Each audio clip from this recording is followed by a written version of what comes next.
Hello guys, hey, today I want to talk a little bit about the 30M and some tips and tricks of how to use this and what to look out for, some good practices. Comes with the wrench and the star. This star has a 1/4 inch slot in there. You can actually use a ratchet, 1/4 inch ratchet in here if you need it. This unit comes with the ancient 8x28 hub mounting system. We recommend to keep this, keep a little anti-seize. This should be fairly easy to remove if you ever need to. If you add in a QD or different thread patterns for your rifles, this should be fairly easy to remove. One thing we do recommend is add a little anti-seize right here. Keep them clean. Use a little wire brush, like a brass brush. Clean them out, clean the threads here, just to keep them nice and clean. That way they'll always get off. When you put these back on, just make sure you torque these down a little bit. Keep them nice and snug. Second thing I want to talk about is when you guys take these apart, you got to make sure that you put them back together properly. So we'll do a full demonstration of how I do it. So the first thing you want to do is you want to remove the extension unit.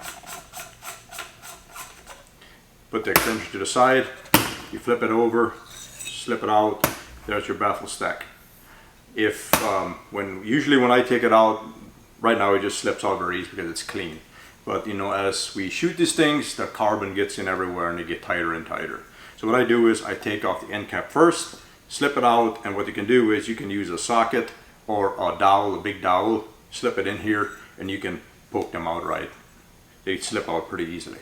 Another thing that greatly helps is what I do most of the time before, if it's something that's really tight, is just put it in some CLR so all the stuff gets loosened up. And when you, I'll show you here quick too, is when you do take them apart, we shoot them a lot and they're hard to take apart. Take this first end cap out, this one right here. And what you will see is right here is a little bit of a buildup. Take a wire brush, first CLR, take a wire brush and clean this out before you push these out. Make sure this is nice and clean, and then you can push them out. They usually go pretty easily once you do that. The second thing is, take this out again. Second thing is, this is how it's going to be stacked. This piece will probably stay in. Once it's in there and the heat and the carbon build up, it just stays in there. It's fine. Just leave it in there. So the first baffle in the stack is a 17.4 pH baffle, and you'll notice that it doesn't have any slots on the top ridge here. That's your first baffle.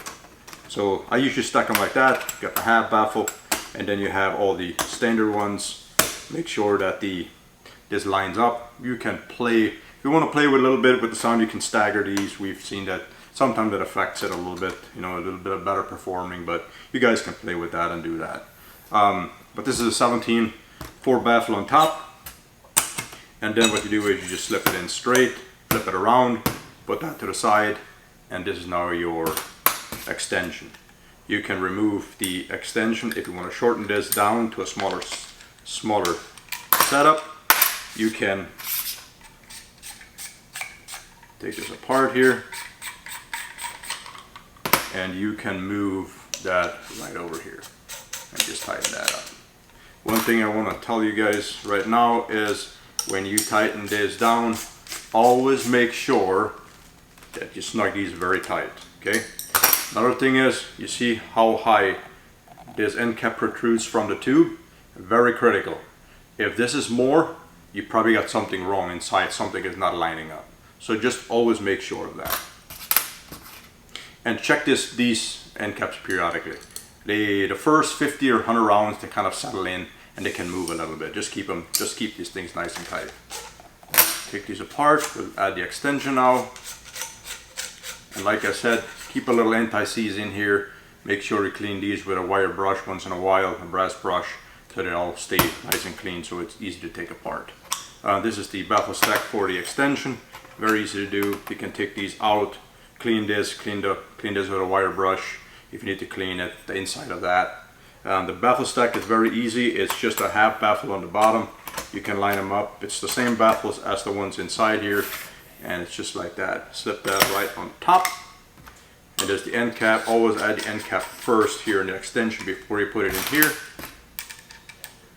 That's just a practice. tighten that down. Make sure the end cap protrudes about 1/16 of an inch. You should not do more. Snug that down really nice and tight. And then you can just add the extension to that, give a nice snug, and that's how it should be. There should be about a fingernail or probably a 32nd of an inch, a small gap right in between here. That is normal and that's how it should be. If you have more than that, you have not stacked the baffles correctly. So please be aware of that. So yeah, that's it. Hope you guys enjoy this and hope it helps you get the most use out of this. Thank you guys.